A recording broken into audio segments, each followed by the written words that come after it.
our moon that is also moving here, there, and everywhere throughout the rings of Saturn and among the moons of Saturn. You know, there's got to be intelligence aboard. But this is the one that really blew the NASA people on the Voyager program out of the water. This object, this is an object, guys, is 2,000 miles long. It's 400 miles in diameter. And it's an artificially constructed. Norman calls them an electromagnetic vehicle. He says they appear to be making the rings. This is one of the rings of Saturn. I think this is the B ring. Bergman says he thought they were probably making the rings. I said, Norman, you ever consider the possibility they may be mining the rings? Because I think the rings are probably rich in nutrients, minerals probably. And an incredibly advanced civilization, I think, would work out some system of mining those rings for all the minerals that are up there and utilizing them. Because space is filled with wealth, energies of all kinds. They'd never have to dig another hole in the ground like we do down here. Space is filled with energy. This is 2,000 miles long, and here on this end there seems to be something like an exhaust or a flare of energy of some kind that is probably a result of engines of some type inside this thing. But whatever it's doing, it's there, and it's a recognition and a representation of an advanced intelligence.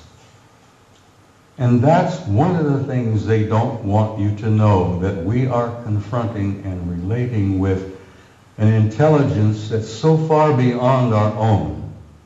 We're looking at and talking about what's known as a type 2 civilization. Now, for your own interest, I suspect most of you suspect this, but you are all members of a 0-0 type civilization.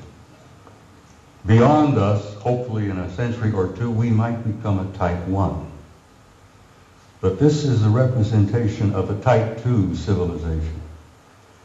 And Michio Kaku, the famous Japanese-American physicist in New York, has put out this concept about types 0, 1, 2, 3, and 4 of the kind of advanced cultures and civilizations we will probably meet out there. Well, in probably meet out there, we've already met them. They're here. They're in our midst. So, I think I brought about 15 or 20 of these pictures, but I simply had no time. I don't have the time to show them all. But I've shown a few here, and I think I've piqued your curiosity. And I think most of you are pretty bright people, and you know you've been conned. You know you've been lied to. You're not fools. And I think you know who you are and why you're here and where you're going.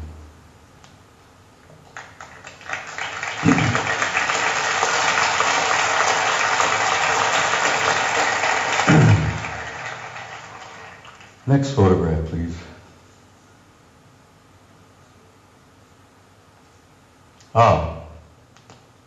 This is a photograph taken by our Mariner space vehicle that we launched back a number of years ago. This is a picture of a facility on the surface of Mars. Now, this facility is located on the equator, and it's on the surface.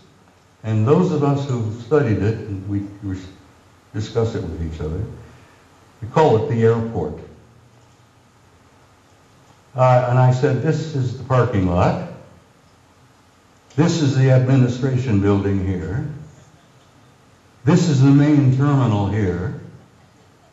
And I imagine it's a pretty busy facility, you know, ships coming and going. But it's not an airport, it's very likely a spaceport. And it's on the surface and it's on the equator of Mars. And if you're ever interested in launching a vehicle from a planet, you put it on the equator and you take advantage of the rotation of the planet to assist in the launching of your vehicle. So you can take the momentum of the movement of the planet and it helps you get the thing off the ground. So it's exactly on the equator, it's on the surface, and it's massive in size. So maybe that is the parking lot, I don't know. Maybe that's the admin building, but there's something going on Mars. And I've been going back and forth with Richard Hoagland now for years, where Richard, who I know most of you are aware of, is convinced that Mars is covered with ruins. Well, it is. But it's not just ruins. There are things going on that planet. On the surface, under the surface, continuously. Next picture, please. This was published in a German magazine, but this is a Soviet photo. This is from their Phobos 2 spacecraft. This is a city under the surface of Mars that is the size of Chicago. Chicago is one of our biggest cities. Several million people live in Chicago. This is under the surface. You can see the city block. Right down here are portions of the neighborhoods or whatever it is. But it's generating an enormous amount of heat. And they picked this up on the infrared when Phobos was going around the planet and snapping pictures like crazy. And the Soviets were pretty open about releasing some of their photos. Contrary to the United States, where lying has become a fine art. Don't get me started on my politicians here. Phobos 2, the city on Mars, under the surface. You can see the streets, Broadway, First Avenue, whatever, you know. People have said, well, who is there? And I says, for God's sake, it's the Martians who are there. What a silly question to ask. Who's there? Next photograph, please. Now, I love this picture. I'm in love with this lady. Your ancestors and mine called her Gaia. She was feminine. She was a goddess. She was sacred. This beautiful lady has a respiratory system, she has a circulatory system, and she has a heart. And she's our source of life on this planet. We needed her. We need her now. We wouldn't be here if it were not for her. You talk about holy lands, Mecca, Jerusalem, here, there, everywhere. That is the Holy Land, people. That beloved planet that we are home.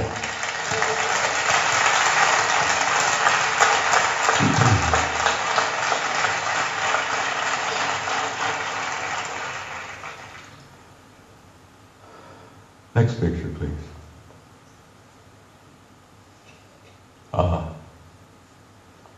I spoke to you earlier about the fact that your grandchildren and your great-grandchildren and so on, and the generations yet to come have a destiny in the stars.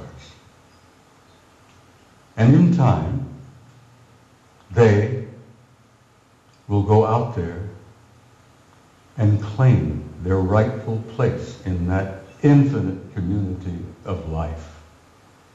And you can believe that and you can accept that with an assurance and a truth that goes beyond doubt.